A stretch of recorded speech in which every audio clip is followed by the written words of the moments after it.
It's live and local now. It's Friday. Good to have you with us. Coming up top of the hour, Michael McDonald, Nevada Republican Party chairman. He's also running for re-election. We'll get to that. Jim Marchant, though, is the owner of Desert Ice. He is running as an assembly candidate in District 37, and he was at the Trump speech. By the way, at one point, Donald Trump looked out and he said, "Look at all the rich people. All the rich people in the front row. Look at this. Look at them. You guys stand up." One of those guys sitting in the front row was Jim Marchant, who joins us. Jim, how you doing, man? Good, Kevin. How are you? I'm good. What? Okay, tell me what you thought of the Donald.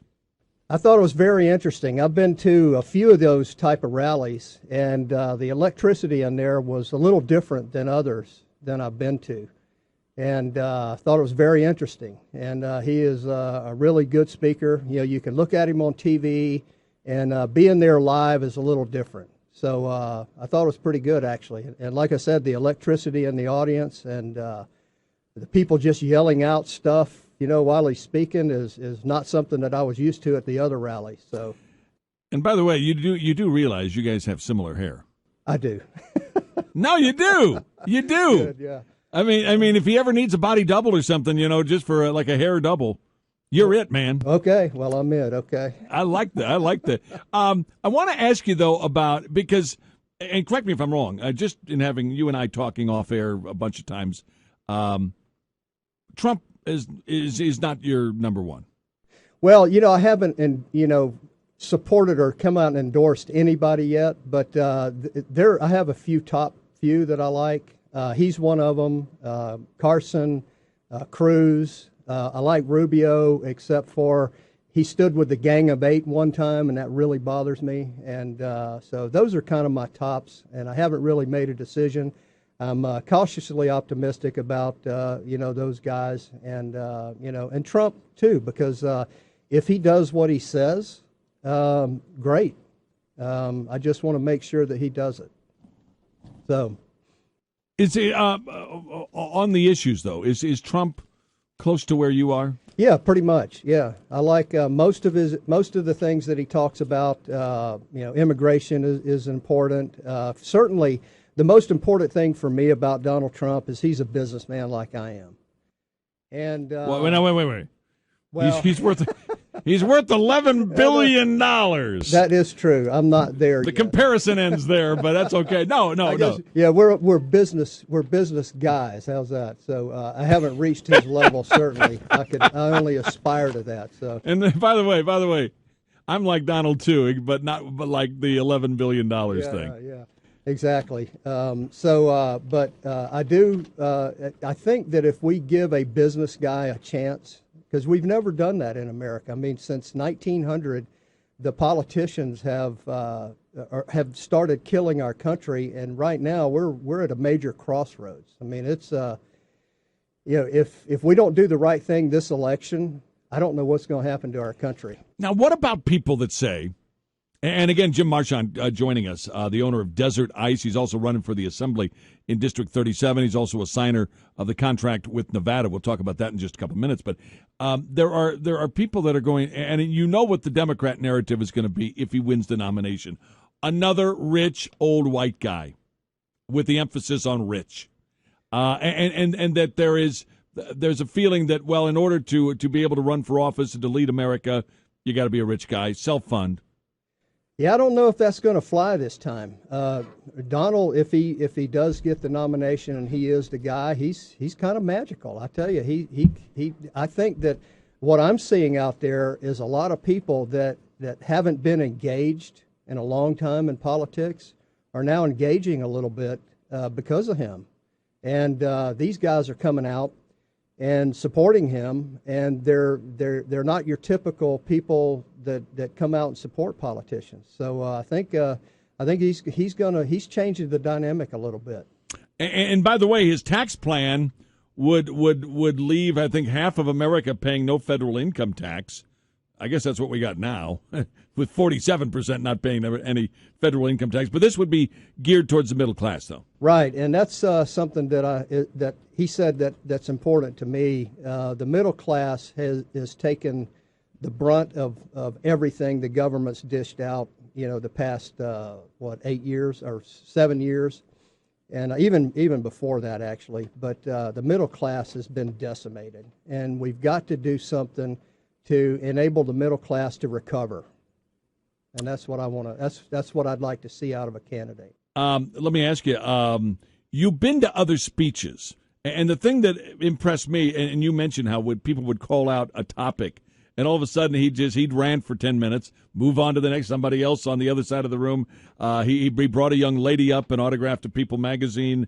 He was charming. He was disarming. He was fun. And I'm just curious though about the way he went about it though, the unspeech speech that he gave. It was just totally different the way he went about it, and I'm wondering if there's a lesson for other Republican candidates. Well, yeah, I'll tell you. One of the things that amazes me about him is he doesn't really have a set speech. I mean, he has I think an outline that he goes by, but he gets off on tangents a little bit. And that's good, but what's remarkable to me is he comes right back to where he was. And I'm thinking, gosh, if that was me, could I really do that? Would I remember? He is gifted. Would I remember where I'm at? I mean, I just sit there, especially when there's no script. Yeah, and the notes looked like they were on a breakfast menu. Yeah, and more importantly, there's no teleprompter. God forbid somebody should make a speech without a teleprompter in our lifetime. Yeah, exactly. I want to ask you, because you are a signee to the contract with Nevada. Yep. Take us back to the beginning. Explain what the contract with Nevada is, why we need it. And I think all you have to do is look at the 78th Nevada legislature and the people that ran on a platform of a smaller, leaner, more efficient government, less regulation. And what they gave us was exactly the opposite.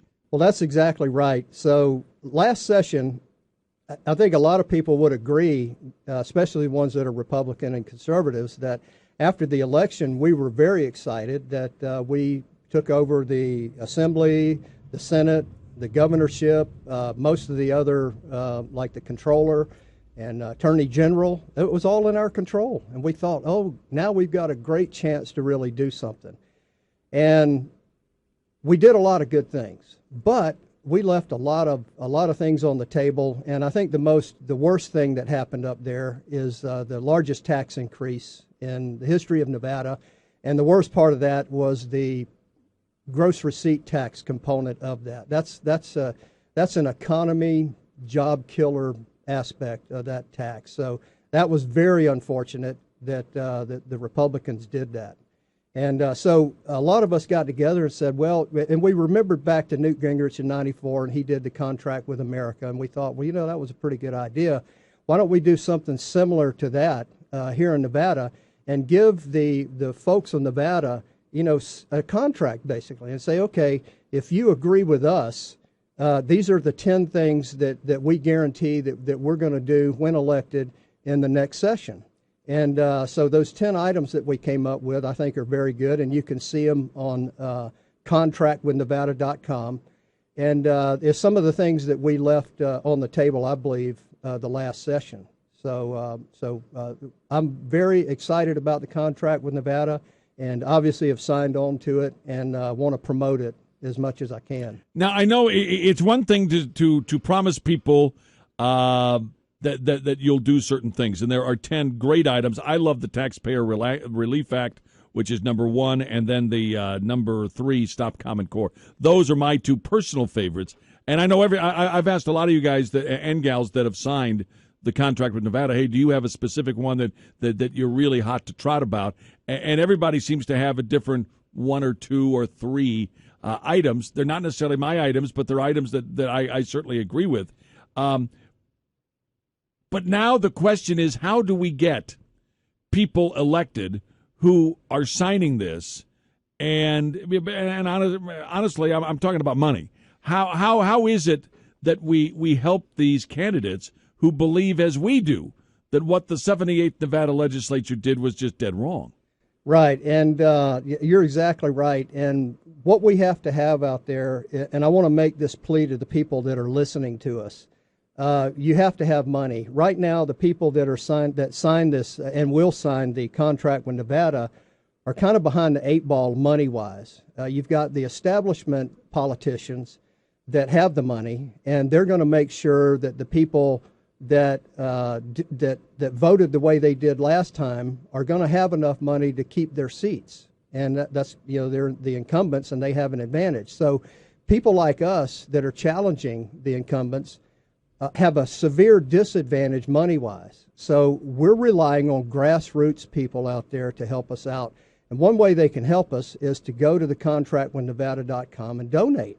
Even if it's $25, if you have 1,000 people or, 2,000 people donate, that means a lot to us. That helps us, that may mean the difference between getting a Republican in name only and a true conservative, one that really believes in smaller government and lower taxes and common sense policies for our government.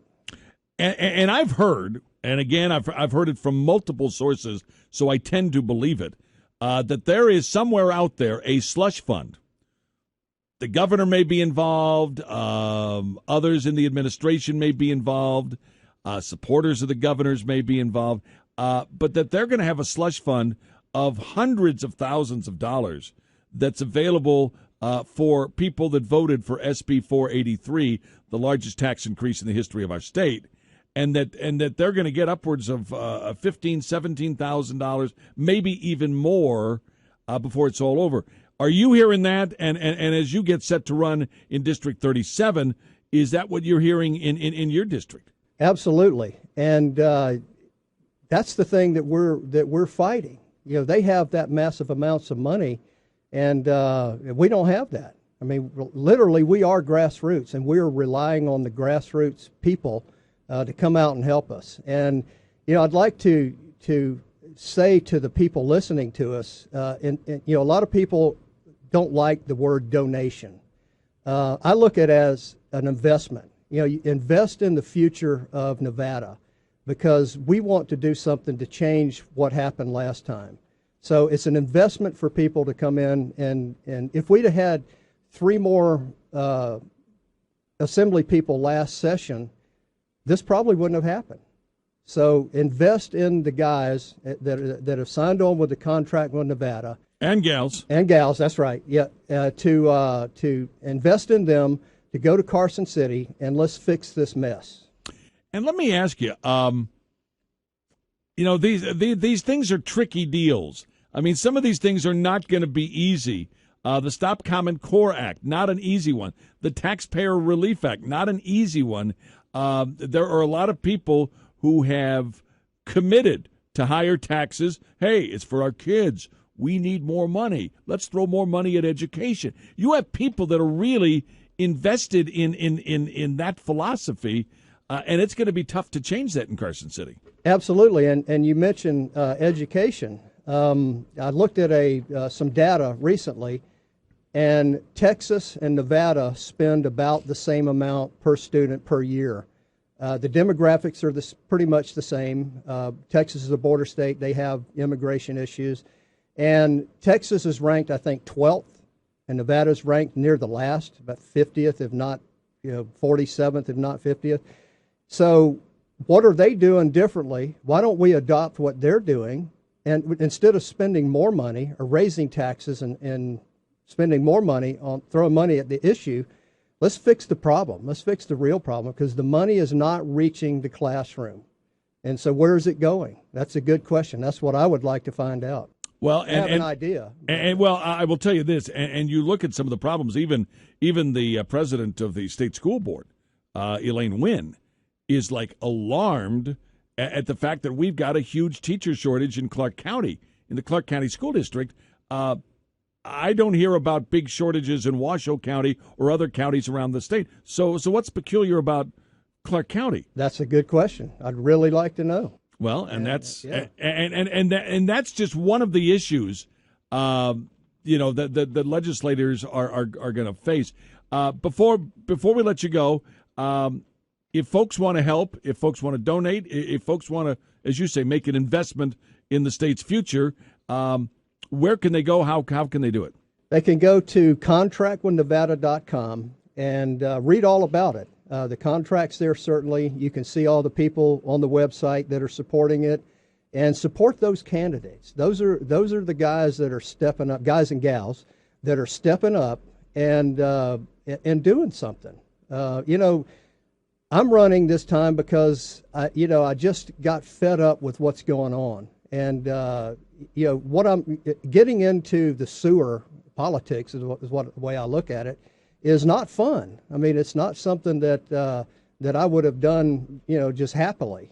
But I don't want to be the generation that allows our country to go down the drain.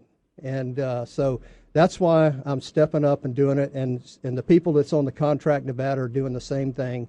And we need to support them. And that's why I ask everybody out there that can help out at all, please, even $1, $5, $25, $25. Doesn't matter. It goes a long way to help us help you. And that's what we want to do. Jim, always good to see you, man. Thanks for coming in, and we will see you again soon, I'm sure. You have a good weekend, okay? Yep, and thank you, Kevin, for doing this. I really appreciate it. You have the vision to help us, and it means a lot to us. I appreciate it. That's Jim Marchant. He wants to be a citizen legislator in District 37, and he is a small businessman. Desert Ice is his company in Las Vegas. But there are people all around the state who have signed the contract with Nevada, and you really need to help them because they cannot do this alone. They can sign the pledge. They get to Carson City. You hold their feet to the fire. Hey, you signed it. This is what you agreed to do. That's great, but they got to get there first. Anyway, stick around. More to do as we continue. It's Live and Local now.